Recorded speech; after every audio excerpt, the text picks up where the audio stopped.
Vamos lá, meus irmãos.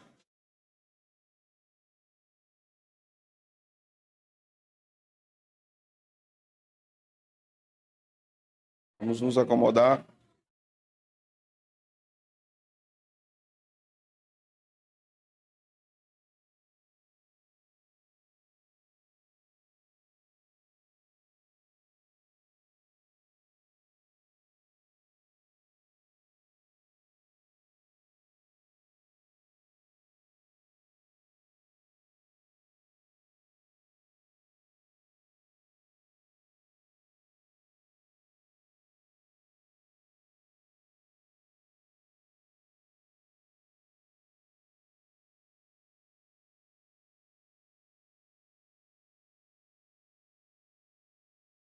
Meus irmãos, graça e paz.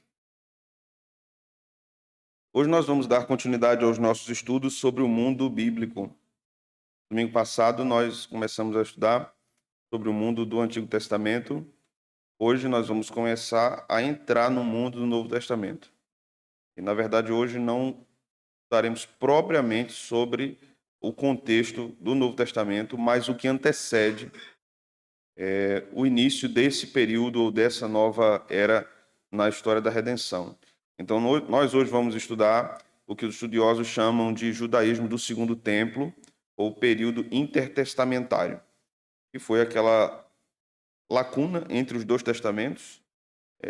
Na verdade, nós não vamos estudar apenas os 400 anos de intervalo entre Malaquias e a chegada de João Batista. João é o último profeta do Antigo Testamento, tecnicamente. Certo, irmãos? E o primeiro do Novo, excetuando Jesus, claro, né? Então, entre Malaquias e João, nós temos 400 anos. O registro histórico disso está no livro dos Macabeus, está na Bíblia Católica Romana, e nós não entendemos que seja um livro canônico, por isso que não está na nossa Bíblia. Em algum momento, eu vou explicar isso melhor. Mas nós temos um período chamado judaísmo do Segundo Templo, que começa no período persa e vai até a reforma que Herodes o Grande fez no Templo de Salomão.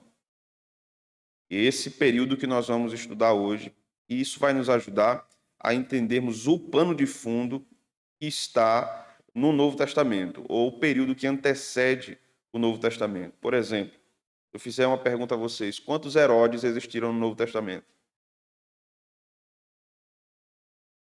Talvez você nunca tenha reparado e pense só um. Não. Existia uma dinastia de Herodes. Nós precisamos entender isso para entender tudo o que vai acontecendo no período de Jesus, no período de Paulo, no período dos apóstolos, no período de João Batista. Então, entender a história bíblica é fundamental para entender a própria mensagem das Escrituras. Quando nós entendemos a história, nós entendemos melhor o texto. Por quê? Muito simples. Porque o texto está no contexto histórico. O texto está no contexto histórico. Por exemplo, se nós pegássemos um exemplo bem aleatório aqui, se nós pegássemos nossa declaração de imposto de renda e fizéssemos com que, hipoteticamente, Abraão lesse, você acha que ele ia entender muita coisa daquele documento? Ele está em outro período. Mas se Abraão tivesse toda uma introdução histórica do que é o imposto de renda no século XXI, no Brasil, você acha que era possível ele entender? Melhorava, né? Mesmo que não compreendesse tudo, melhorava. Então, existem documentos que só serão melhor entendidos no contexto onde eles foram produzidos. Tirá-los, isolá-los, pode gerar, na verdade, falsas e problemáticas interpretações. Então, nós vamos começar o nosso estudo abrindo no Evangelho de Lucas. Eu quero mostrar dois textos a vocês aqui. Nós vamos ler o capítulo 1 de Lucas, versículo 5. E depois nós vamos ler o capítulo 2 de Lucas, do versículo 1 até o versículo 4. Lucas 1, 5, depois capítulo 2, versículo 1 ao 4.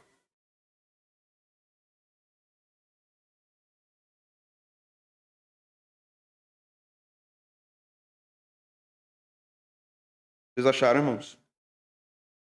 Nos dias de Herodes, rei da Judéia, houve um sacerdote chamado Zacarias, do turno de Abias.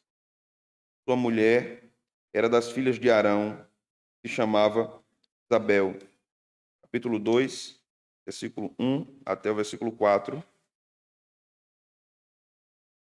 Naqueles dias, foi publicado um decreto de César Augusto, convocando toda a população do império para recensear-se.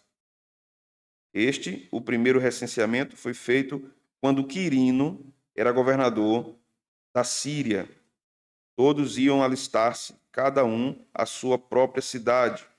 José também subiu da Galiléia, da cidade de Nazaré, para a Judéia, a cidade de Davi, chamada Belém, por ser ele da família de Davi.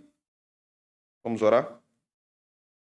Senhor, nós te louvamos nessa manhã, por estarmos na tua casa, por podermos continuar os nossos estudos a respeito do mundo do Novo Testamento.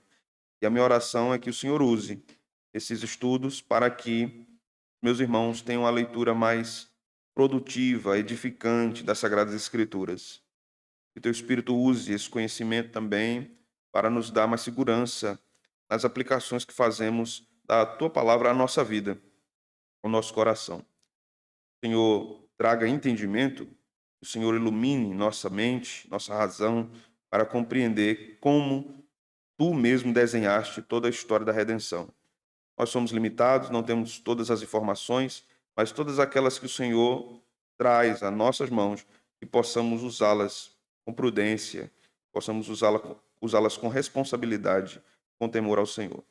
Essa é a nossa oração, no nome do Pai, do Filho e do Espírito Santo. Amém. Meus irmãos, no versículo 5 do capítulo 1, nós temos uma referência a Herodes. Herodes era rei da Judéia e ele se torna rei daquela pequena região como fruto de um acordo político, desde o problema que houve na era dos Macabeus, quando os Macabeus, que eram judeus, pedem a intervenção militar do general Pompeu. Então, Pompeu ajuda, intervém no contexto judaico, que era um contexto cheio de revoluções políticas, e domina Israel politicamente. Mais à frente, anos depois, mais ou menos em 39 a.C., Herodes, o Grande, é colocado como rei da Judéia, ou daquela região que se referia apenas a Israel. Mas observe que no capítulo 2, que nós lemos, no versículo 1, nos diz que foi publicado um decreto de César Augusto. César Augusto era o imperador do Sacro Império Romano. Então, já entendemos que Herodes o Grande estava sob o poder de César Augusto. Herodes era um rei colocado naquela região, então era um subregente. A autoridade maior era o imperador. No mundo antigo se processou isso de várias formas. Então o texto diz que ele convocou um recenseamento para a população de todo o império. Isso incluía José, marido de Maria. Então o texto vai dando alguns detalhes. Primeiro, falando de César Augusto, antes falando de Herodes, depois o texto dá uma informação aqui muito curiosa, que é sobre Quirino, governador da Síria. Veja, o primeiro recenseamento foi feito quando Quirino era governador da Síria. Observe que Lucas está preocupado em mencionar fatores históricos importantes daquele período. Ele não está deixando isso passar, porque ele quer marcar o tempo de quem estava no poder, os políticos que estavam no poder. Então ele está dando provas históricas do que estava acontecendo na história da redenção. Jesus nasceu, haveria uma perseguição contra os meninos, e Herodes o Grande que vai decretar essa perseguição para a morte dos bebês. E Lucas vai registrando tudo o que estava acontecendo num contexto maior, num contexto histórico maior, político maior. Então tudo isso era interessante para Lucas. Lucas era um historiador, era um médico, era um teólogo, era um escritor. Então, por que Lucas faz tudo isso? Eu vou chegar lá para vocês entenderem.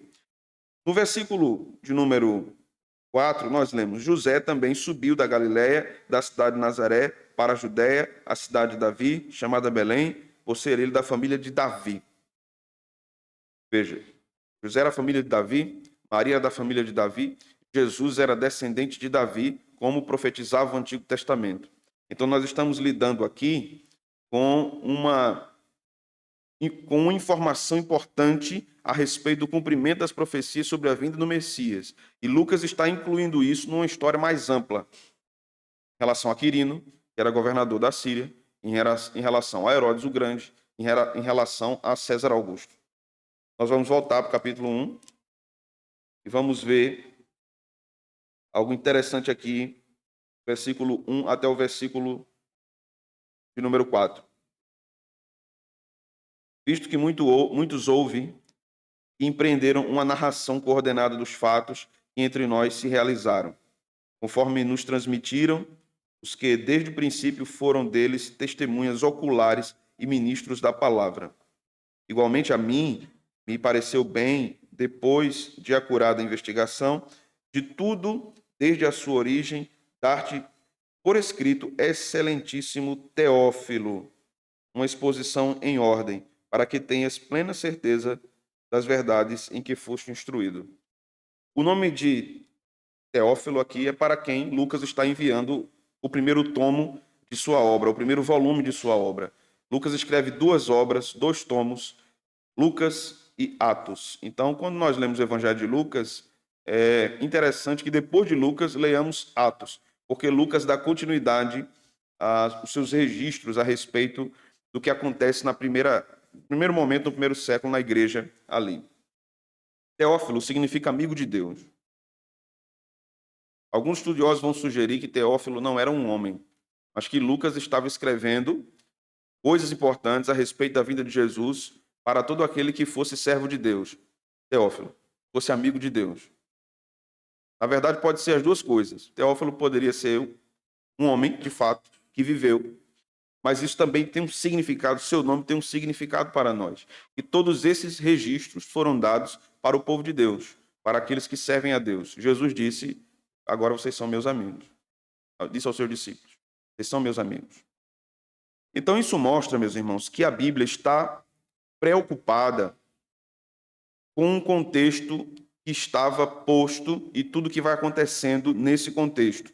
Quando nós estudarmos mais à frente, acredito que no próximo domingo, a respeito do Novo Testamento, vamos perceber que Paulo fala uma frase interessante, que ele chama de a plenitude dos tempos, ou a plenitude dos gentios.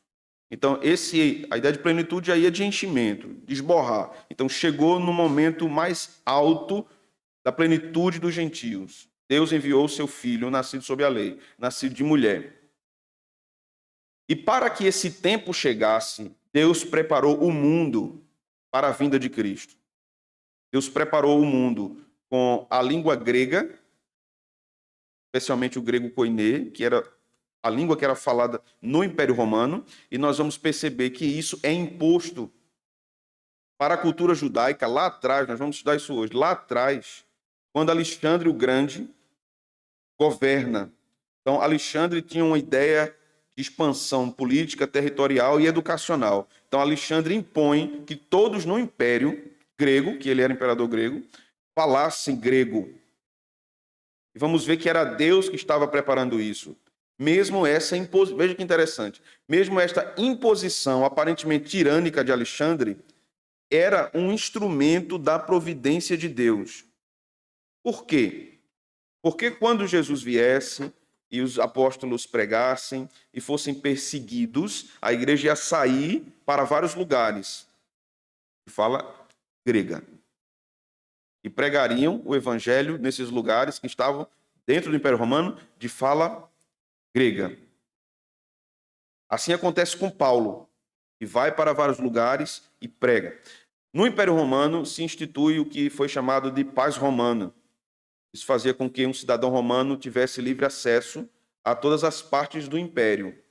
E tinham critérios para ser cidadão romano. Vemos que no Novo Testamento Paulo diz que é cidadão romano. Ao que tudo indica, parece-nos que o pai de Paulo foi um soldado romano, e os soldados tinham cidadania, e os filhos herdavam isso. Então, por Paulo ter cidadania romana, ele tinha alguns privilégios. Se lembram de quando ele foi preso? Depois foram soltá-lo. Ele disse, não é assim. Paulo era meio ruim, né? Não é assim, venham aqui e me soltem, porque eu sou cidadão romano. Não é só dizer vai, depois me dar uma surra aqui. Venham aqui e me soltem, porque eu sou cidadão romano. Então, ele tinha certo know-how para transitar em todo o império, de língua grega, que ele dominava. Paulo dominava o grego, dominava o hebraico, dominava o aramaico, dominava o grego e o latim. Só. Esse era o apóstolo Paulo. Pedro era um pescador, um homem humilde, João também, mas Paulo era um erudito de ponta. De ponta. O que Moisés foi em termos de erudição no Antigo Testamento, que Moisés era um erudito, Paulo foi no Novo Testamento. No Antigo Testamento temos dois grandes nomes, né? A título de inteligência, Moisés e Salomão. No Novo Testamento temos Paulo, tirando Jesus, né? Claro.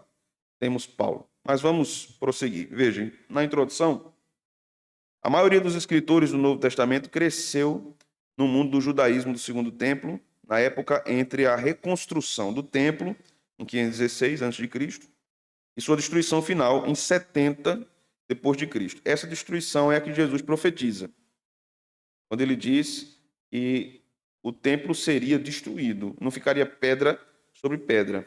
Vai acontecer na época de Vespasiano e do general Tito. Este período introduziu mudanças na estrutura política, na cultura e na religião do mundo do Antigo Testamento. Então, um pouco de história do judaísmo do Segundo Templo. Próximo slide. O judaísmo do Segundo Templo surgiu no século V a.C., durante o Império Persa. O Império Persa começa quando Ciro vence os babilônios. Nós já vimos um pouco desse contexto nas exposições de Daniel. O Império Persa, então, era a potência dominante no final da história do Antigo Testamento.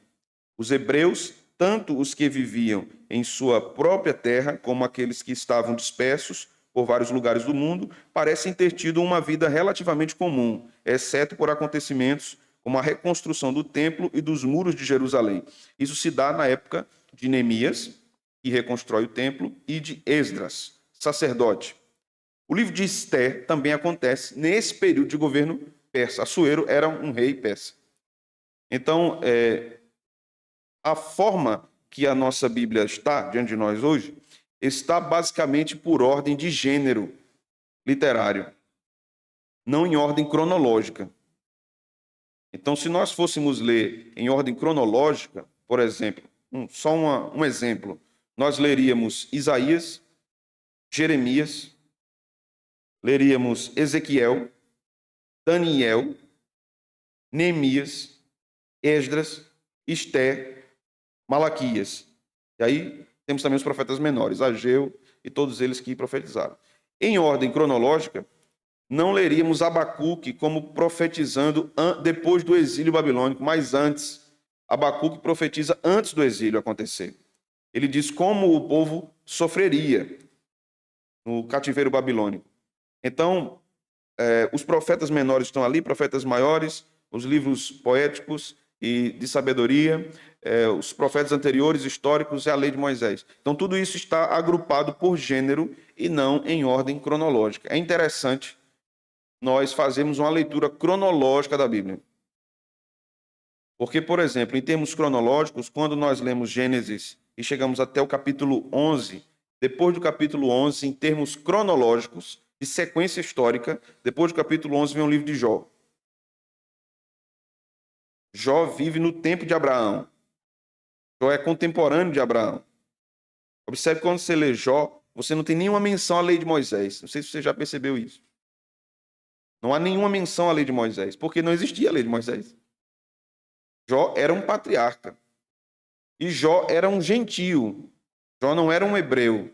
Como Abraão também era um gentio, não era um hebreu, embora ele seja o pai dos hebreus, né? Então, entender todo essa estrutura, né, do que cada livro está tratando, está sendo posto, é importante para entendermos esse período entre os testamentos ou o período intertestamentário. O segundo ponto aí nesse slide, o livro de Neemias e Esdras nos mostram a luta dos líderes, Neemias e Esdras, junto com o povo, para reconstruir não apenas o muro e o templo, mas a prática religiosa nos tempos pós-exílio na Babilônia. Na Bíblia hebraica, Neemias e Esdras são um único livro. Eles são lidos de uma vez só, porque Neemias está trabalhando na reconstrução da cidade, especialmente do muro, e Esdras está trabalhando na reconstrução da religião e do templo. Esdras foi um grande reformador. No próximo slide, nós temos aí uma maquete.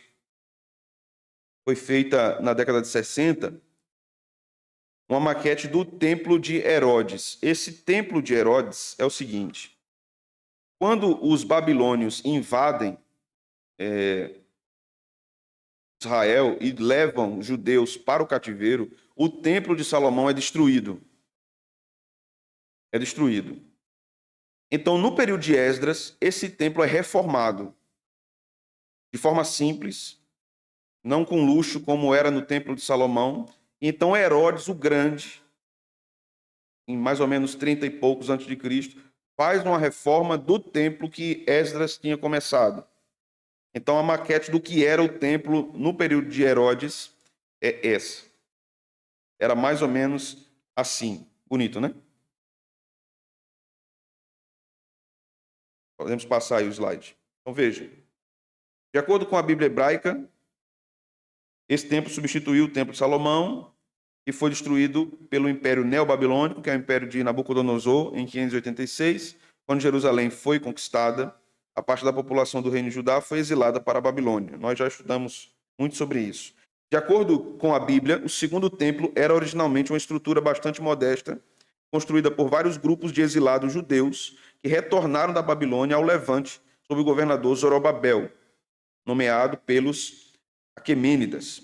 No entanto, durante o reinado de Herodes o Grande, o segundo templo foi totalmente remodelado e a estrutura original foi totalmente reformada em grandes e magníficos edifícios e fachadas que não são mais reconhecíveis. Assim como os babilônios destruíram o primeiro templo, os romanos destruíram o segundo templo e também a cidade de Jerusalém em 70 depois de Cristo, como retaliação por uma revolta judaica em curso. O segundo templo durou um total de 585 anos. E aí, nós precisamos entender agora, depois de sairmos do período babilônico persa, o período grego, que é o que chamamos de período helenístico, que vai de 331 a 164. E o grande ícone desse período é o imperador Alexandre Magno, ou Alexandre o Grande.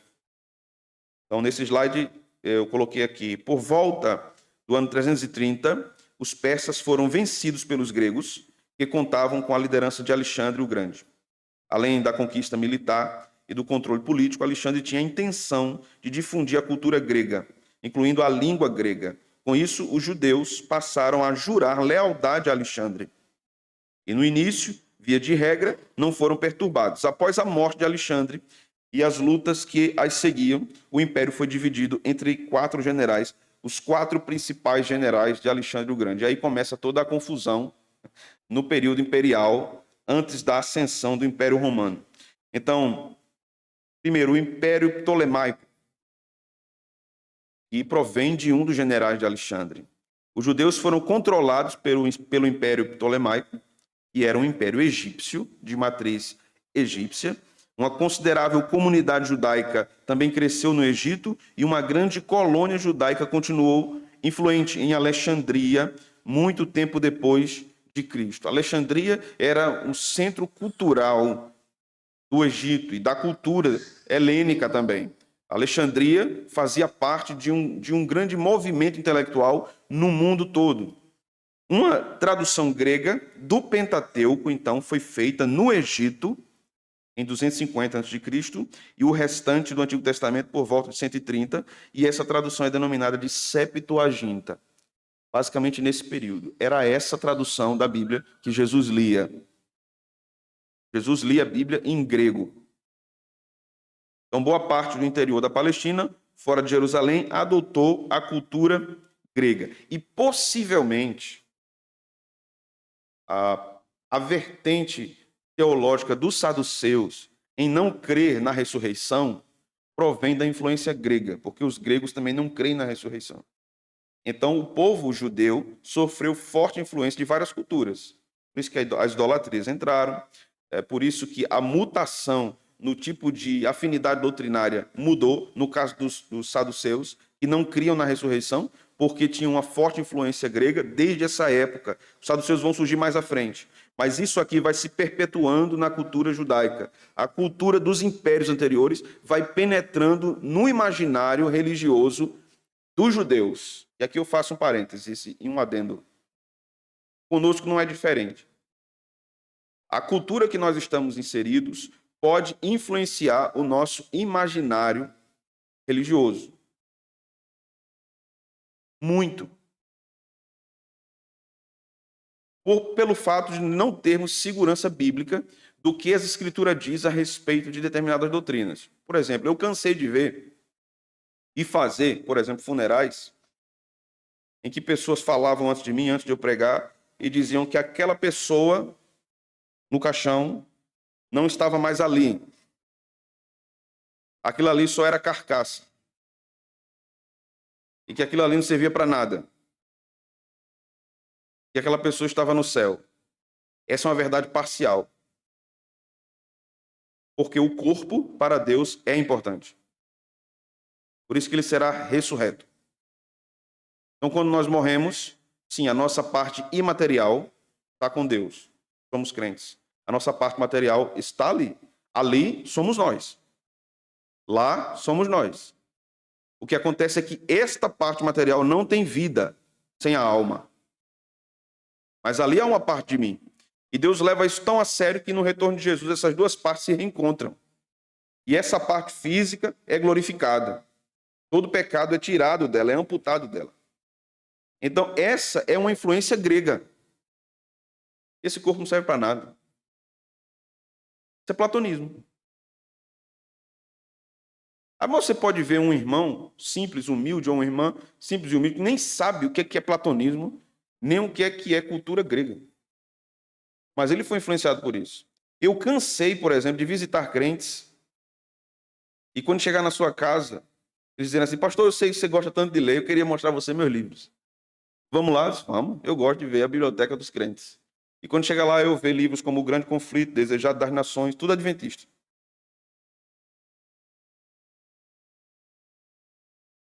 Revistinha Testemunho de Jeová, Tradução Novo Mundo. Pastor, eu gosto tanto dessa versão da Bíblia. Olha, eu ganhei ela, tinha um primo, e eu leio muito ela. Eu disse, que tradução é essa? É a tradução Novo Mundo. Eu disse, meu irmão, isso é Testemunho de Jeová. Então, as heresias penetram dessa forma, quando o nosso imaginário religioso ele é alterado pela pluralidade de possibilidades na nossa cultura em termos de religião. Então, uma vez conversando com um crente, né? Um parente morreu, e eu fiz o funeral, e depois a gente ficou conversando. Não era um parente tão próximo, ele não estava tão abalado. E aí a gente conversando, né? Ele disse, pastor, agora descansou, né, no Senhor. Meu irmão, descansou. Pronto. Quando Jesus voltar, ele vai acordar, né? Eu já fiquei assim meio... Aí eu disse, né, ele vai ressuscitar, é verdade. Vai ressuscitar.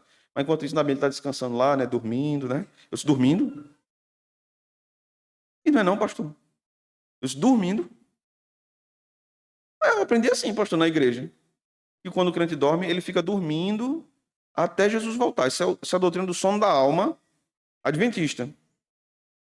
E a nossa igreja, a história da nossa igreja, é marcada pela luta contra esse tipo de doutrina. A primeira igreja de Caruaru. Houve uma grande, severa luta doutrinária contra o adventismo. O adventismo influencia demais as igrejas evangélicas.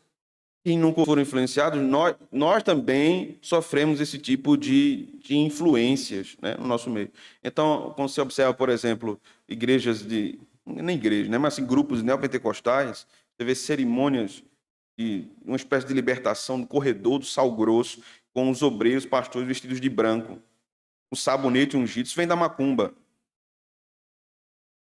Isso vem de religiões afro. Então, mais é moda no nosso tempo, no nosso país, a religião afro. É moda. A religião afro virou cultura. Os evangélicos não é cultura. O evangélico produz cultura nenhuma. Mas a religião afro, sim. E se você diz que vai pregar para essas pessoas, você é um tirano, você é um intolerante, coisa dessa natureza. Então, o povo de Deus sempre sofreu esse tipo de retaliação, mas muitas vezes não resistiu. Ele se misturou. Isso foi entrando no meio da igreja, como entrou no meio do período da história dos judeus, né? Então, o segundo ponto aí, veja, o primeiro ponto, né? Não li ainda não. Ao norte da Palestina, obteve o controle sobre os judeus, o Império Seleucida, né? Que agora é o Império Sírio.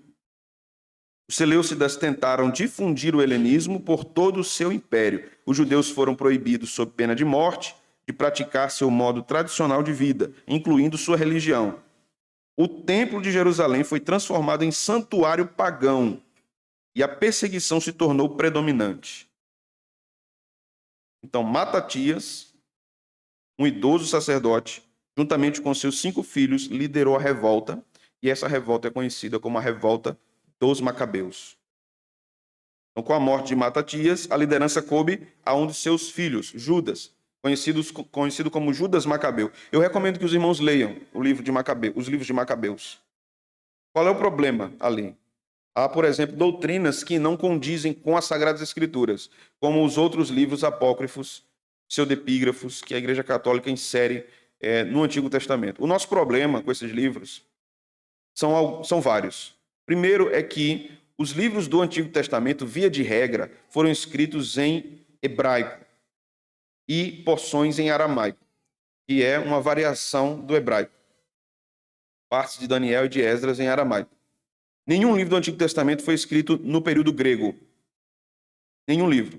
E os livros apócrifos são gregos, escritos em grego. Então, esse é o primeiro fator. O segundo fator são pontos doutrinários, por exemplo, como oração pelos mortos, como defesas à idolatria.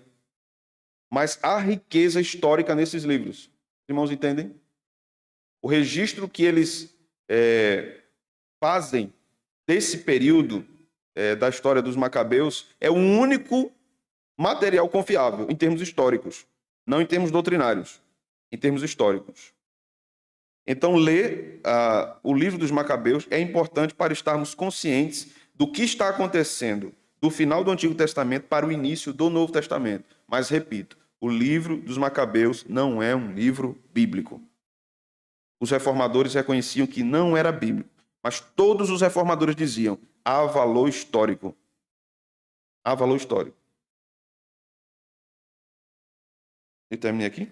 Não. Judas e seus sacerdotes conseguiram independência em 164 a.C. O templo foi purificado e os holocaustos diários e os seus ritos religiosos foram retomados. Esse acontecimento ainda hoje é comemorado pelos judeus no mês de dezembro, chamado de Yom Hanukkah, ou Festa das Luzes. Nesse período seleucida, acontecem vários problemas de invasão do poder político na esfera religiosa dos judeus, mais à frente, inclusive, com Antíoco Epifânio, que insere ídolos no templo e sacrifica uma porca no altar. Nós sabemos que, de acordo com a lei mosaica, a carne de porco é uma carne imunda e os judeus não deviam ter contato com ela. E ele sabia disso. Antíoco sabia disso. Então, a ideia ali era de afrontar profundamente a religião judaica. Então, a perseguição aos judeus aconteceram desde sempre. Desde sempre. As tentativas, inclusive, de genocídio acontecem desde sempre. A primeira tentativa não foi o Holocausto na Segunda Guerra. Nós observamos em Esté esse fato prestes a acontecer, mas Deus dando livramento ao povo por meio de Esté, que foi usada por Deus. Mas Esté também não é essa heroína toda que a gente imagina, não, viu? Porque ela não dizia que era judia. Você viu ela dizendo? Professando sua fé. Mas Deus usou. Interessante, né? Mas Deus usou. Mas às vezes a gente tem Esté assim também como uma Mulher Maravilha. Devagar. Porque mesmo os heróis da Bíblia são terrivelmente pecadores. Observe Davi. Observe Salomão. Observe Abraão. Né? Eu acho que o mais santo do Antigo Testamento era Moisés. Né? E os profetas. Mas grandes homens e mulheres da Bíblia foram terrivelmente pecadores. Então, qual é a questão? Quando nós lemos o texto sagrado, os nossos olhos devem estar postos nos homens, mas antes disso, no que Deus está fazendo. Esta semana eu conversava com uma pessoa, ela me falava de Jó, e eu dizia, mas o livro de Jó não é sobre Jó. O livro de Jó é sobre Deus. Então, quando eu olho o livro de Jó, olhando para Jó, eu perco totalmente a possibilidade de entender o que o livro está ensinando. Quando eu leio Esté, olhando para Esté, ou para Mordecai, ou para o povo judeu, eu perco completamente o sentido do que o texto está ensinando. Quando eu leio Ruth, olhando para Ruth e Noemi, e fico ali absorvido, meu Deus, que história maravilhosa, parece uma novela. Você perdeu. Você pode até ficar encantado com a literatura, mas você não entendeu a mensagem. Qual é o ponto do livro de Ruth? Jesus.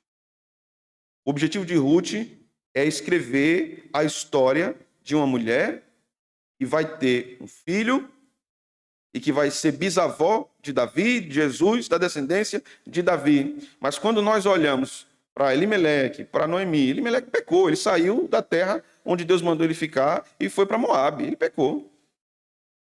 Ele se afastou da igreja, há várias aplicações ali, né? Ele se afastou do culto em Israel, ele abandonou o culto que Deus havia dito que era o centro da vida judaica, irmãos, era o culto. E esse princípio permanece para a igreja hoje. O centro da vida da igreja é o culto. Tudo da nossa vida vai girar em torno de como a nossa família se relaciona com a adoração pública no culto. É valoroso demais nós termos momentos com mulheres, com crianças, com homens, nós termos passeios, isso é muito bom. Mas nada disso substitui o culto. Se for para escolher o culto ou essas coisas, o culto. A nossa vida deve girar em torno do culto. Sempre foi assim na história do povo de Deus. E quando o povo de Deus abandonou isso, a apostasia era certa e o desmantelo acontecia em várias áreas na vida do povo de Israel e também da igreja, na história da igreja. Então veja, período Asmoneu ou Macabeu, 164 a 63 depois de Cristo. Durante o período Macabeu, todos os governantes eram descendentes da mesma família de sacerdotes judeus, também chamada de família Asmoneia, por causa do nome hebraico de Simão, um dos primeiros líderes asmoneus.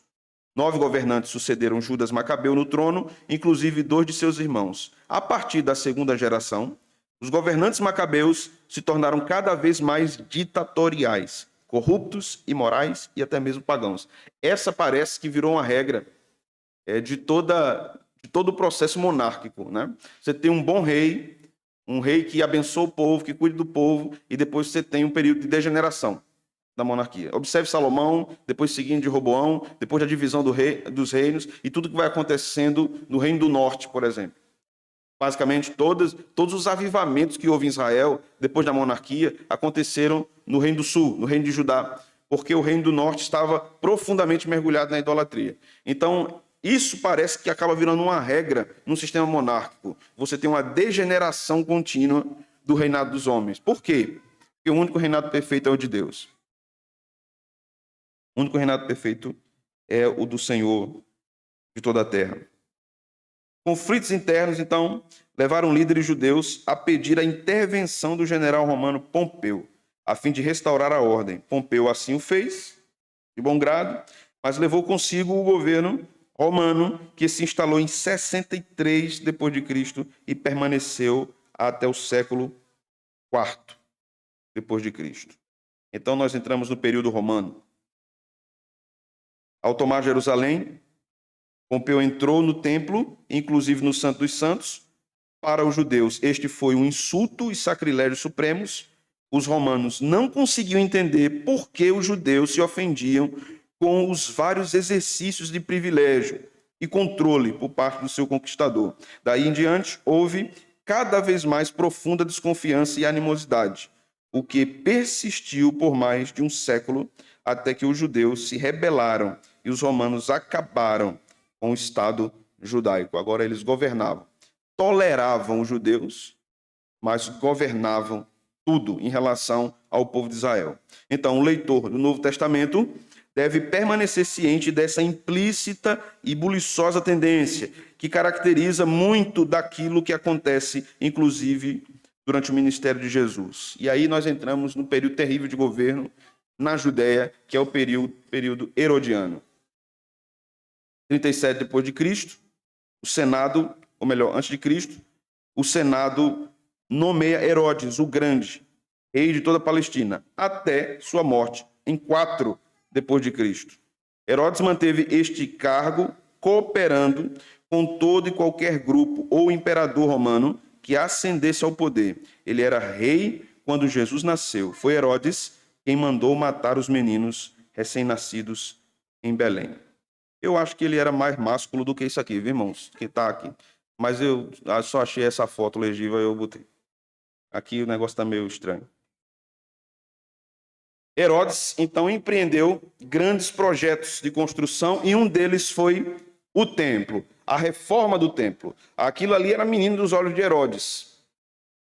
E ele, como rei da Judéia, queria se promover através dessa construção arquitetônica. Não é muito diferente dos governantes do nosso tempo. E enaltecem o seu governo, fazendo grandes construções e grandes projetos para bater no peito e dizer, eu fiz. Não é?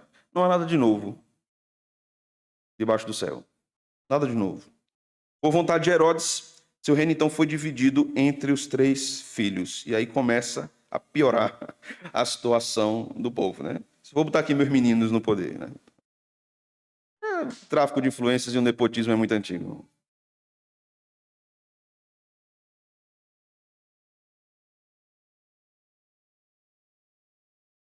Depois de alterar e ratificar a vontade de Herodes, as autoridades romanas fizeram que de Arquelau, o etnarca, governante de metade do seu reino, da Judéia, Samaria e Idumeia, sua má administração fez com que ele fosse banido em 6 depois de Cristo.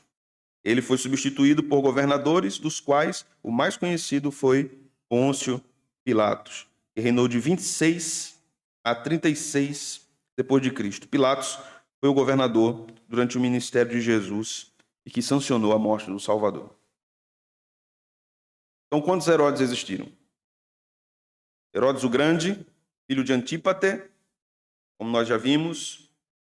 Herodes Antipas, também chamado de Herodes Tetrarca da Judéia, era filho de Herodes o Grande, governador desde o início. Esse Herodes Antipas casa-se com a ex-mulher do seu irmão. E João Batista denuncia o seu pecado. João é morto por causa disso. Então nós temos Herodes Agripa, foi o rei da Judéia e governou entre 41 e 44 depois de Cristo. Era neto de Herodes o Grande e filho de Aristóbulo, que também foi filho de Herodes o Grande, que era irmão de Herodes Antipas. Portanto, Herodes Agripa era sobrinho de Herodes Antipas. Temos então Herodes II. Herodes Agripa II, rei de Cálcis, governou entre 50 e 53 depois de Cristo. Ele era bisneto de Herodes o Grande, neto de Herodes Antipas e filho de Herodes Agripa I. Diante desse Herodes, o apóstolo Paulo compareceu. Atos dos Apóstolos registra isso em 2 momentos. Então temos aqui 4 Herodes. A gente não entende isso, a gente confunde tudo. Como é que esse homem viveu tanto? Desde 37 a.C. no poder até a morte de Paulo, né? Mas são Herodes diferentes. E por fim, meus irmãos, nós temos aqui um pequeno gráfico dos Herodes. Herodes o Grande, abaixo nós temos Herodes Arquelau, Herodes Filipe I, Herodes Antipas, Herodes Filipe II e Aristóbulo. Aristóbulo não é mencionado na Bíblia. E aí, onde tem essas alianças, é porque houve casamento. Então, perceba que houve casamento aí entre a mulher de Filipe I com Antipas também. Então, o desmantelo era grande, viu? Agora era grande.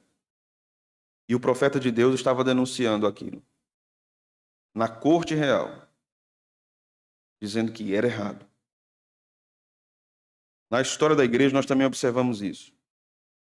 Observamos, por exemplo, John Knox denunciando os pecados da rainha da Escócia. Observamos Lutero denunciando os poderes políticos e papais do seu tempo. Calvino também.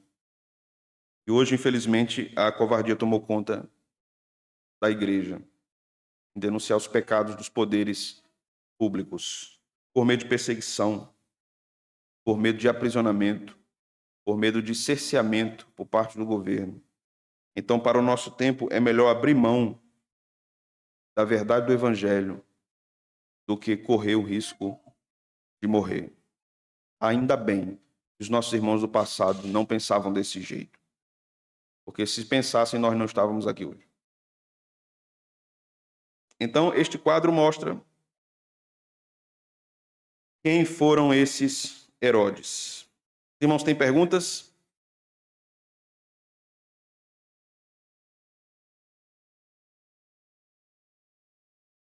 Sim, era. Que era adultério, né? Era um relacionamento adúltero.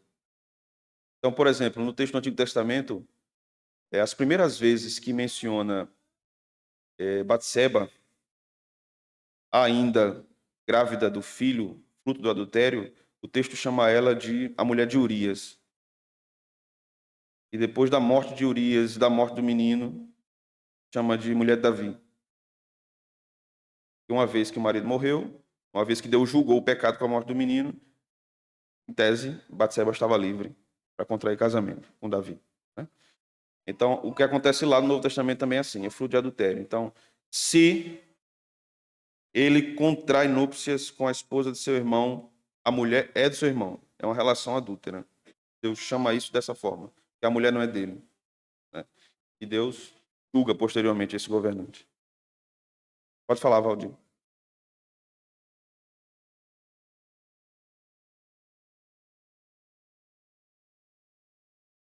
Muito bem. Boa pergunta, Valdir. O presbítero Valdir perguntou qual a diferença de hebreu, judeu e israelita.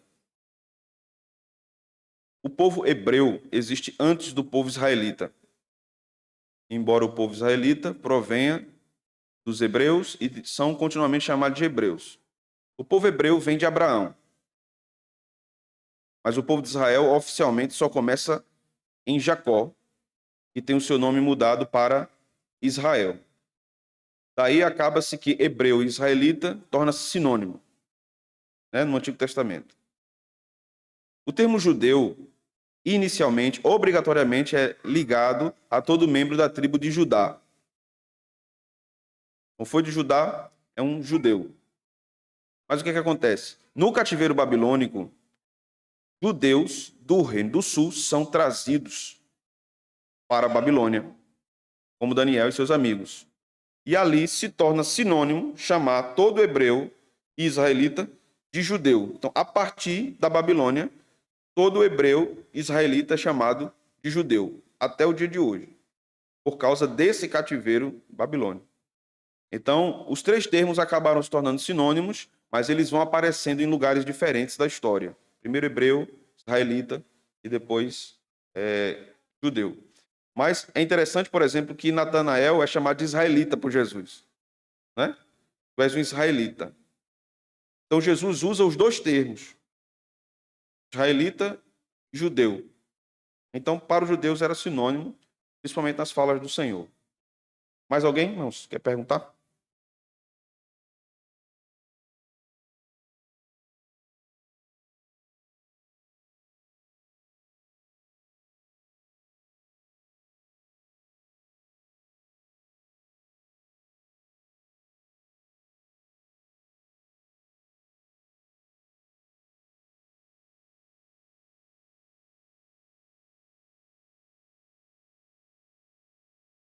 Uhum.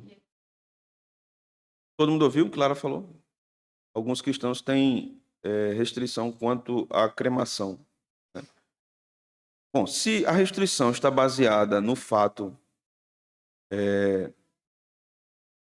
de ter-se medo de ir contra algum preceito das Escrituras a respeito do corpo, o corpo vai ressuscitar do jeito que ele ficou sepultado. Se foi por degeneração ou se foi desta forma, por cremação. Tudo vai ser reconstruído por uma obra miraculosa de Deus. Então, todos aqueles cristãos foram queimados no período do Império Romano, eles serão ressuscitados, os seus corpos, né? Então, se a restrição é por conta de algum medo de violar a palavra de Deus, não viole nada. Não viole nada.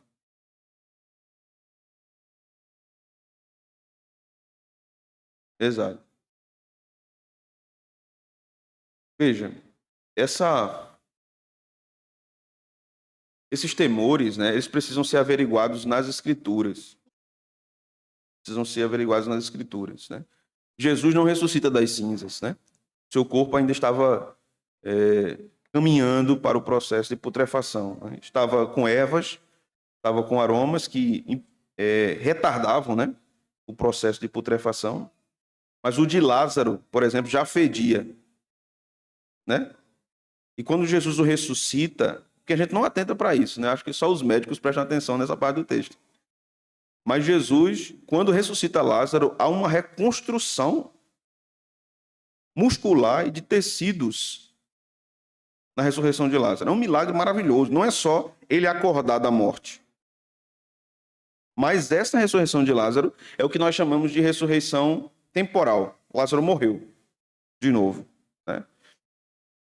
Mas o fato de cremar, não há nada nas escrituras que proíba. Não há nada nas escrituras que proíba.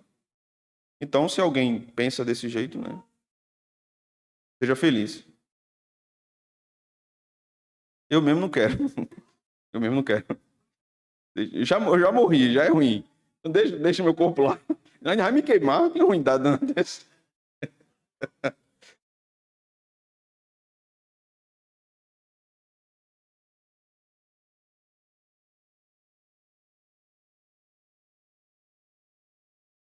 Tá bem, é. Então, mas aí a gente volta para o ponto. É uma questão de tradição, não é questão de doutrina, né? Então, se um crente quer guardar essa tradição, não quero ser assemelhado a nenhum outro tipo de religiosidade. Então, tranquilo, mas não é uma questão de doutrina.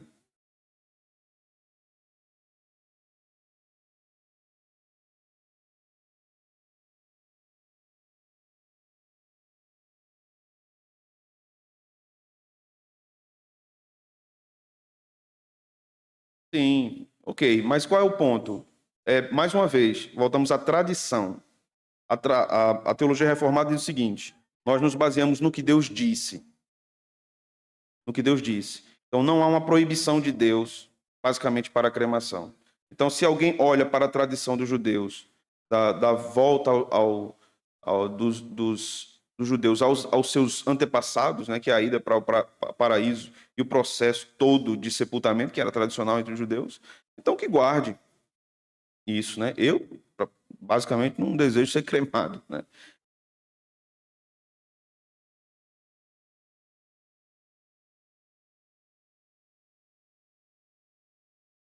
É, é. Mais alguém? Mais alguém? Tem alguém que quer cremar aqui o corpo? Em Raimara tem. Raimara quer cremar. Felipe também.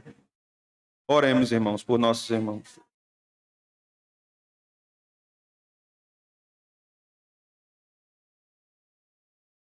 Terça-feira, irmãos. Terça-feira, a partir das 2 da tarde, gabinete. Estou aqui. Estou até às 17 horas. Pode vir aqui para a gente resolver essas pendências. É depois de morto.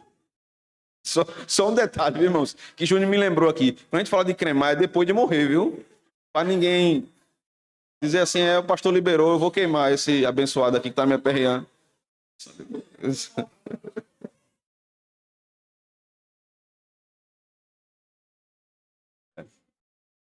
Então, irmãos, há questões, observem o que eu vou dizer aqui,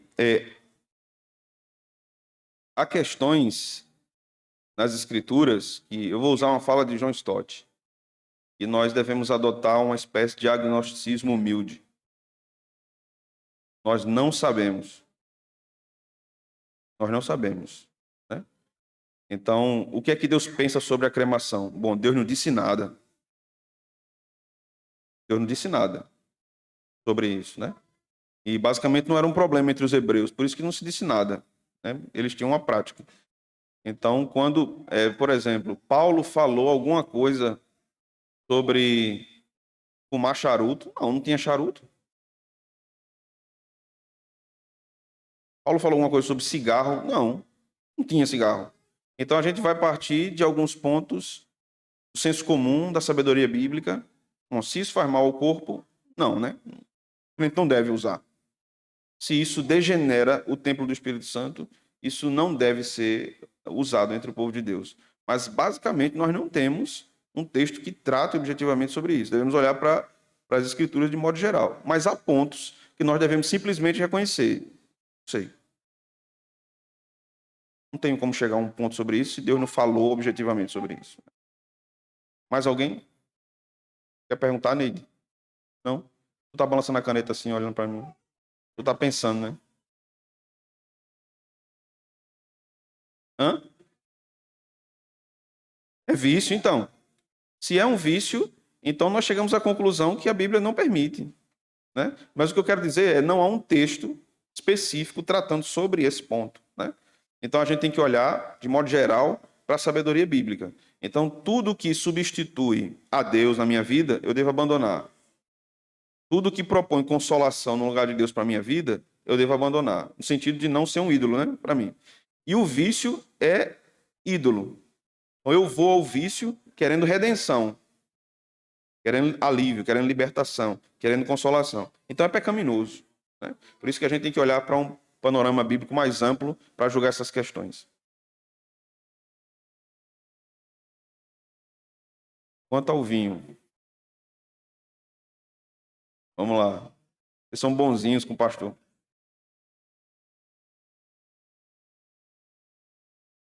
Eita, vamos lá. Deixa eu ir por vez. É bom que tá tudo conectado.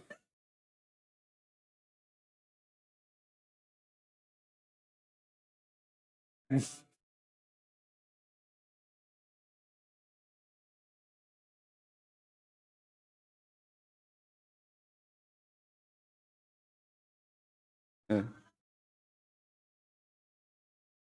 foi inserido. Dos hebreus.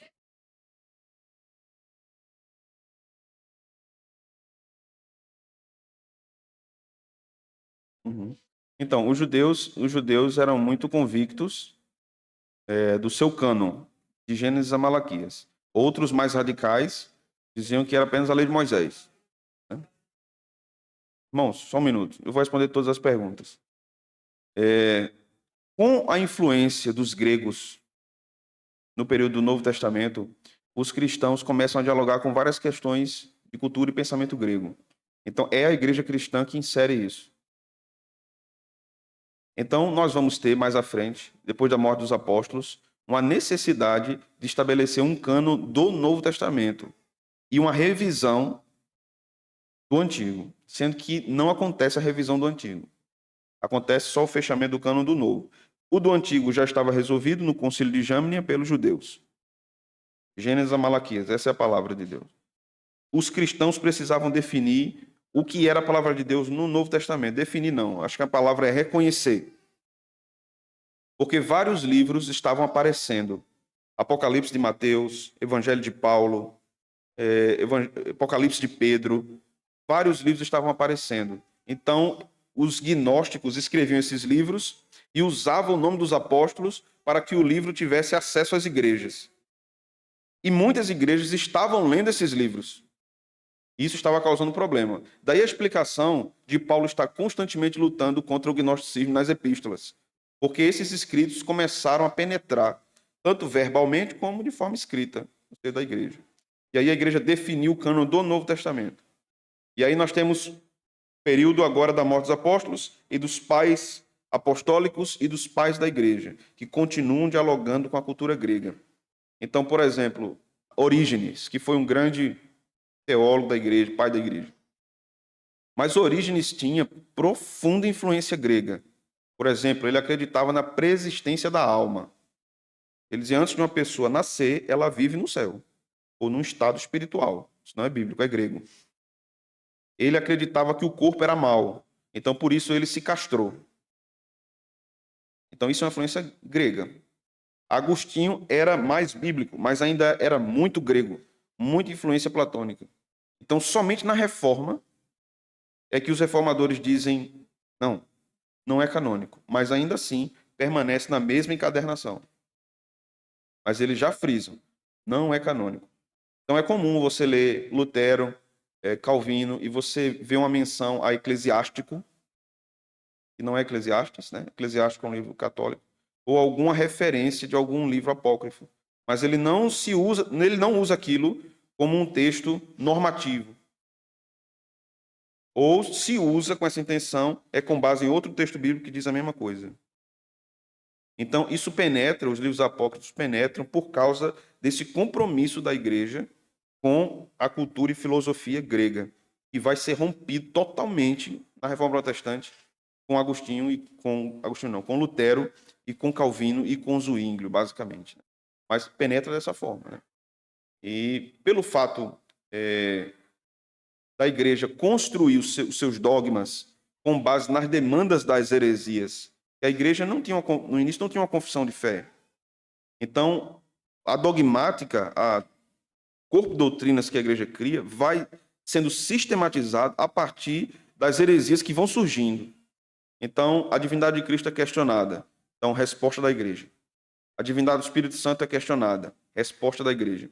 A trindade é questionada. Resposta da igreja. Né? Então, assim vai se construindo. Né? E assim se finda o credo apostólico no século VII ou VIII, que a igreja vai construindo esse edifício doutrinário. Né? Nosso querido irmão Giovanni perguntou se o inferno é lá embaixo. É uma pergunta interessante. A Bíblia usa as designações em cima e embaixo de formas interessantes. Por exemplo, todas as vezes que a Bíblia diz no Antigo Testamento que o povo vai adorar a Deus no templo, diz que o povo vai subir. Subir. Então, ir em direção a Deus nas Escrituras é subir. Ir para distante de Deus nas Escrituras é descer. Então, a Bíblia usa essa linguagem metafórica. Né? O inferno não é um lugar físico, é um lugar espiritual. Hoje. O lago de fogo será um lugar físico. Porque os ímpios ressuscitarão e permanecerão em tormentos. Ressuscitados, permanecerão em tormentos. Assim como a Nova Jerusalém é um lugar físico. No retorno do Senhor, a igreja ressurreta estará fisicamente lá. Mas hoje o inferno é um lugar espiritual.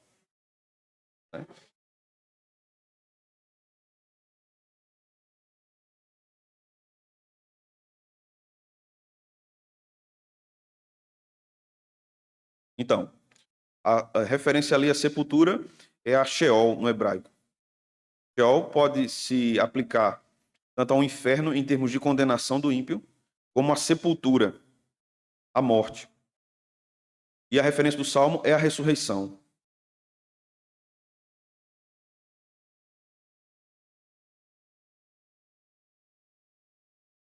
Sim.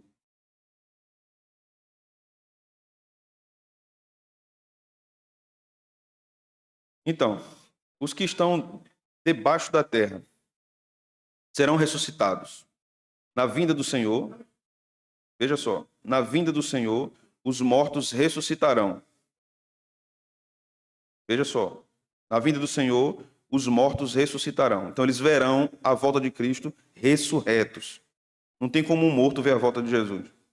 Um corpo morto não vê. Então, tanto os ímpios como os crentes, na volta de Jesus, serão ressuscitados. Os ímpios para a condenação e os justos para a vida eterna. Então, os ímpios receberão corpos corruptíveis, mas receberão. Os justos, incorruptíveis, mas receberão. Os que estiverem vivos também verão.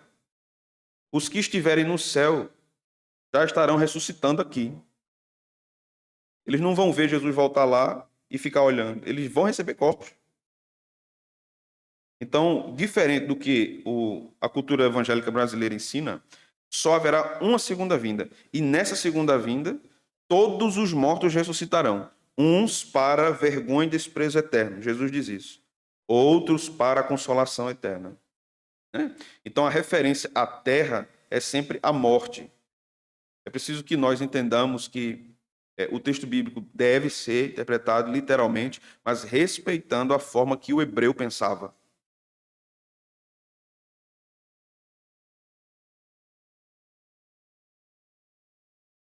Sim, sim.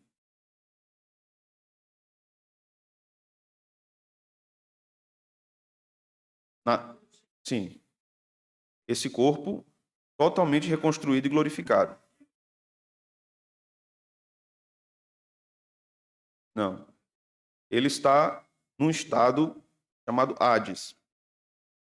Né? Então, por exemplo, essa é uma questão interessante do Novo Testamento também. Porque Hades, basicamente, era um lixão, Jerusalém, onde o lixo era queimado. Então, essa era a referência física que Jesus usou para uma realidade espiritual. Jesus não estava dizendo que o inferno era naquele lixão, né? Mas ele estava dizendo, é como se ele dissesse, está vendo o Hades, que é um lugar onde se queima o lixo, assim será para aqueles que são condenados. Então, o ímpio vai para esse estado já de tormento, já é tormento, mas ainda não é o estágio final do tormento, que só acontecerá no lago de fogo. O crente vai para o paraíso, tem desfrute eterno para ele, mas ainda não é a nova Jerusalém. Vai descer com o Senhor, né?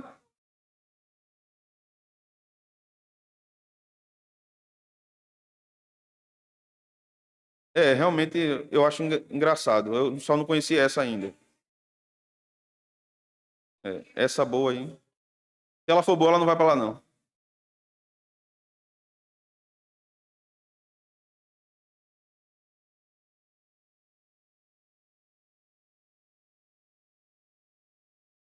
Na segunda vinda de Jesus, todos os mortos ressuscitarão.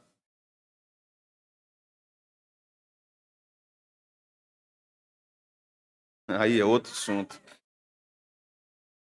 Aí é outro assunto. É. Veja, essa é uma posição pré-milenista, que acredita que o milênio será. É bom sair do período intermediário para milênio, é um salto da segunda. É, essa crença afirma que haverá um período literal de 1000 anos. Eu vou responder isso, que eu não gosto de deixar a pergunta solta, não. Se crê, essa corrente crê, que geralmente se tem no Brasil, que o milênio é um período de 1000 anos literais.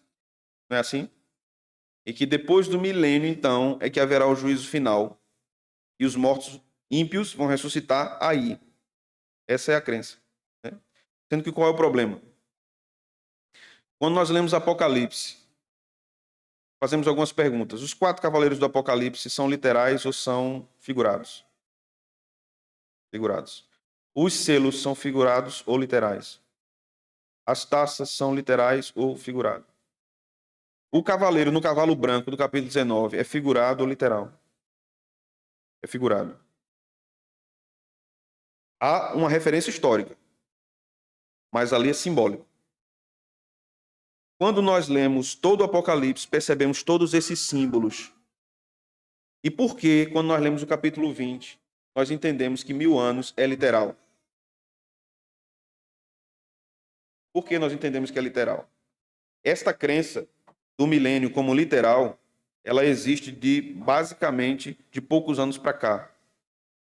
Existe uma corrente chamada pré-milenismo histórico, que diverge um pouco disso, mas basicamente que haverá uma grande tribulação de 7 anos e que depois haverá um milênio, que depois o juízo final, é uma posição dispensacionalista recente.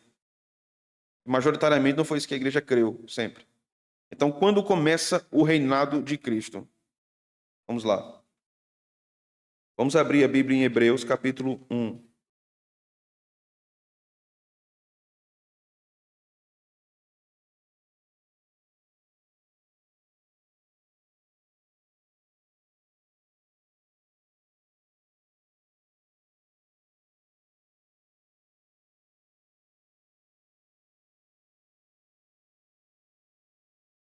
Versículo 1 do capítulo 1. Havendo Deus outrora falado muitas vezes e de muitas maneiras aos pais pelos profetas, nesses últimos dias nos falou pelo Filho, a quem constituiu herdeiro de todas as coisas, pelo qual também fez o universo. Então, o versículo 2 nos diz que os últimos dias começam quando Jesus vem, na primeira vinda. Os últimos dias não vão começar, eles começam quando Jesus vem na primeira vinda. Na ressurreição de Jesus, ele diz aos discípulos: todo o poder me foi dado nos céus e na terra. Então, quando o milênio acontece? Quando Jesus reina. E quando Jesus é coroado rei? Na ressurreição. Romanos 1, ele foi declarado Filho de Deus com poder pela obra da ressurreição do Espírito Santo. Então, em termos do Novo Testamento, o milênio começa quando Cristo ressuscita. 1000 anos é um termo figurado, simbólico, e não literal. Então, quando Jesus volta na segunda vinda, todo olho verá. Então, acontece ali a ressurreição dos justos e a ressurreição dos ímpios. Não haverá duas ressurreições.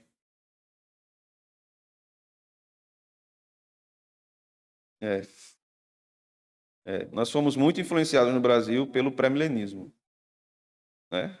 Mas Sara não era pré-milenista, não. Nem Cale, nem os reformadores, né? É mais provável você encontrar, por exemplo, puritanos. Culpa não é minha, não. Vocês estão perguntando. Os puritanos tinham basicamente duas posições: amilenistas e pós-milenistas. Em outra ocasião eu trato sobre essa questão do pós, né? Mas basicamente é isso. Faltou a pergunta do presbítero Valdir sobre a questão do vinho nas Escrituras, né? Nós precisamos pensar nisso em termos francos, honestos, em termos bíblicos e também com muita prudência e cuidado e piedade cristã. Quando Jesus transforma a água em vinho em Caná, ele transforma em vinho. E ele toma o vinho. Mas a Bíblia também fala do produto usado na ceia como fruto da videira. Suco. Não era o vinho fermentado. Quando os israelitas tomavam vinho, era vinho mesmo. Isso vai acontecer no Antigo Testamento, vai acontecer no Novo Testamento. Noé fica embriagado não com suco, fica com vinho. Quando Provérbios diz não olhe para o copo quando ele espuma, está falando do vinho fermentado. Quando Paulo diz aos pastores, o pastor não seja dado a muito vinho. Também diz às mulheres, a mulher não seja dada a muito vinho. Mas perceba que ele não diz assim, nunca tome. Ele não diz isso, ok? Primeiro ponto. Você faz uma outra pergunta. Pastor, você toma? Não. Eu não tomo. Não tenho nenhuma afinidade com bebida alcoólica. Mas eu não posso dizer que a Bíblia proíbe absolutamente. Eu não posso ser desonesto nesse ponto. Para mim não faz falta, entende, irmão? Não faz. Eu prefiro um suco maracujá gelado. Eu fico mais feliz. Não, vitamina de abacate não. Vitamina de abacate, em primeira Thomas 2 e 4 é pecado. Não pode. Negócio de vitamina de abacate. Quem inventou isso, não? Agora, o que é que a Bíblia orienta? Uso moderado.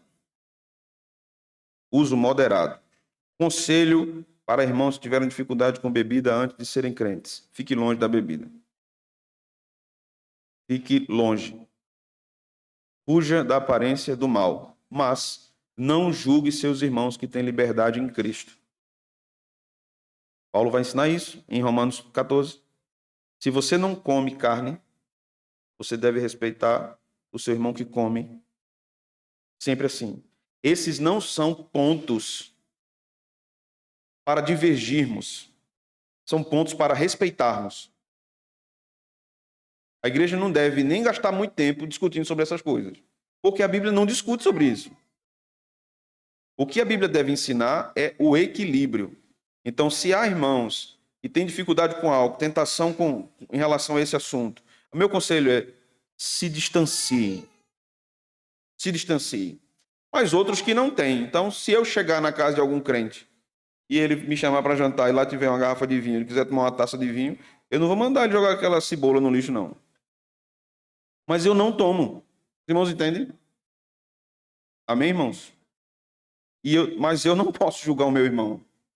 Agora, se ele começar a ficar maroado, rindo demais, eu digo: meu irmão, pare em nome de Jesus. Varão, vigia aí, varão. Vigia. Eu vou recomendar que ele não. E aí, deixa eu já fazer outras recomendações, né? Para, irmãos. Eu vou parar, Ben. Oxe, povo ruim, né? Tu, Seva. Tá bom. Isso foi irmã Joadete. Foi Joadete.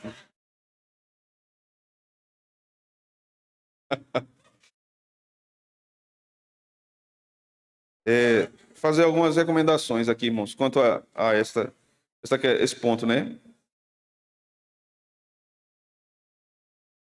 Os irmãos que têm liberdade em Cristo, para isso, não tem crise de consciência quanto a essa questão.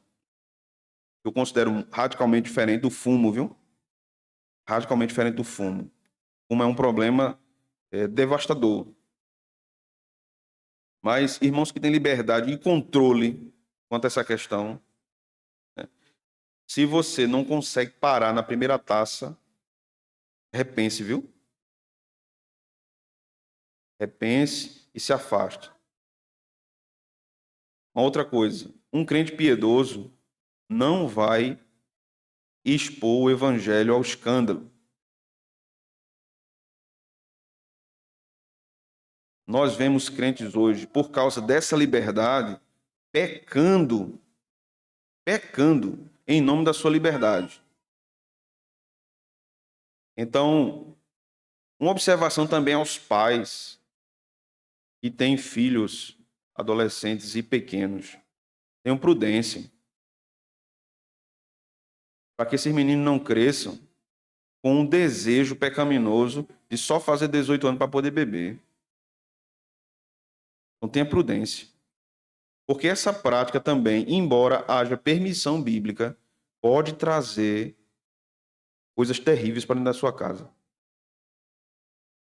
Eu vou falar de mim agora, viu? De mim. Eu não quero que o meu filho se lembre do pai dele bebendo. Eu não quero. Eu não quero que meu filho se lembre abrindo a geladeira e vendo garrafas de bebida. Eu não quero. Para mim, para minha casa. Mas os crentes são livres. E eu não vou fiscalizar a vida de ninguém, não. A não ser que um crente fique bebo.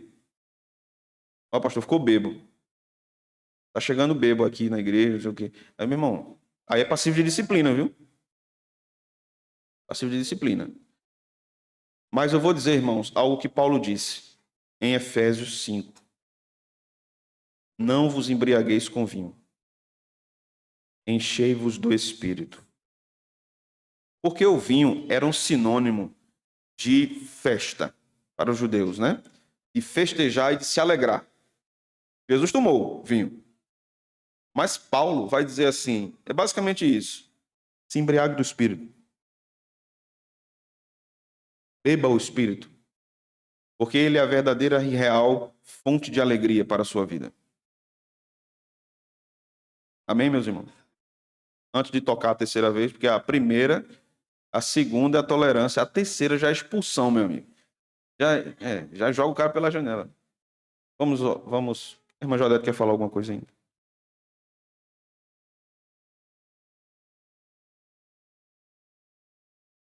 Nós vamos ter o domingo da ressurreição, 8.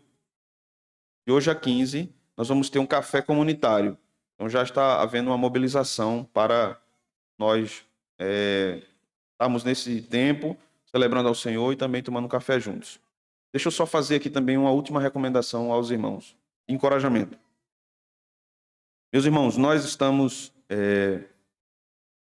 reformando lá em cima, como vocês sabem, a parte do seminário, gesso e pintura, e vamos fazer a parte de cá também, do salão. E essa semana nós vamos começar a mexer na torre. E já passou da hora de mexer nessa torre. Capaz essa torre cair. Então a gente tem que trabalhar com essa torre. Temos outras demandas para a igreja em termos físicos. Por exemplo, nós já estamos percebendo que precisamos de mesas e cadeiras. E nós temos feito eventos e temos alugado, e na verdade a gente precisa ter, né? Então são várias demandas financeiras. Os irmãos, eu encorajo os irmãos a lerem os boletins, os textos dos boletins, certo? Por que eu digo isso? Porque o nosso compromisso com a igreja se dá em algumas formas: na manutenção da comunhão, na frequência aos cultos e na fidelidade financeira. Nós não podemos fazer nada disso sem fidelidade financeira. E todos os membros da igreja têm o compromisso de serem fiéis nas suas contribuições. Se a gente tivesse boa fidelidade financeira de 100% da membresia, sem contar com congregados, não precisávamos fazer nenhuma campanha. Repito, não precisávamos fazer nenhuma campanha. Conseguimos fazer tudo. E eu vou dar um dado aqui para os irmãos a título de encorajamento. Não é uma repreensão, é encorajamento. A realidade da maioria das igrejas na nossa região, e a nossa não é diferente. A porcentagem de dizimistas gira em torno de 20% a 30% da membresia. Encorajo meus irmãos a serem fiéis ao Senhor nesse ponto, para que a obra do Senhor avance. E Deus cuida de nós, irmãos. Deus cuida de nós. A Escritura diz: não dê com tristeza, nem por necessidade, mas Deus ama o que dá com alegria. Deixa eu dizer outra coisa aos irmãos. Eu não vejo lista de dizimista, certo, irmãos? Eu não sei quem dá e quem não dá. Não vejo e nunca vou ver. Porque eu não olho para vocês com essa informação. Amém, meus irmãos? Não olho. Vocês não receberão a ligação minha cobrando dízimo. Nem de nenhum oficial. Nenhuma visita. Nenhuma repreensão individual. Não receberão. Mas os irmãos devem ser fiéis ao Senhor nisso. Porque o Senhor recomenda. Esse é um assunto muito delicado, que muitos pastores não gostam nem de tocar. Ele morre na tuia, mas ele não fala. Mas é preciso que fale, porque é uma questão espiritual também, irmãos. O momento que nós contribuímos no culto, é adoração ao Senhor. E nós devemos procurar sermos fiéis ao Senhor. Não tem aqui na nossa igreja nenhum tipo de SPC celestial, né, Serasa espiritual, não tem. Não, eu estou com dízimo atrasado de 2 anos. Não, meu irmão, não tem dízimo atrasado de 2 anos. Seja fiel a Deus.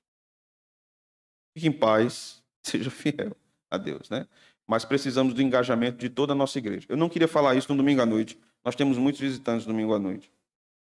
Mas é preciso que a membresia esteja consciente disso. Certo, meus irmãos? Nós vamos ter mais à frente uma série de estudos sobre mordomia e eu vou tocar nisso também, nesse ponto. E depois vou passar vários anos sem falar. Amém, meus irmãos? E aí eu vou ficar só orando ao Espírito Santo ir lá, assim, no juízo do povo. Vamos ficar de pé, vamos orar.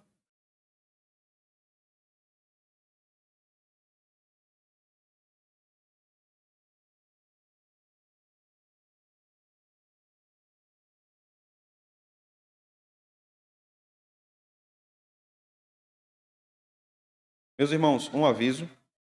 Nós queríamos pedir um favor piedoso dos meus irmãos, que eu sei que estão com fome, os homens. Nós precisamos tirar um material que está ali na torre do seminário, e o material que é do seminário que está na torre, e precisamos botar para o lado do seminário.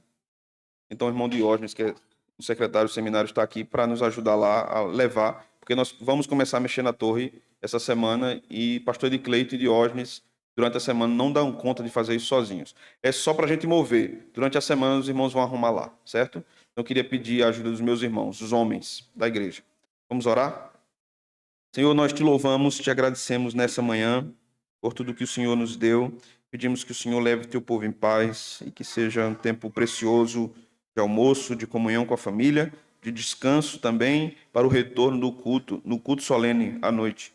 Que o Senhor nos abençoe também em nossos atos de culto à noite. No nome de Jesus nós oramos. Amém. Deus abençoe, irmãos.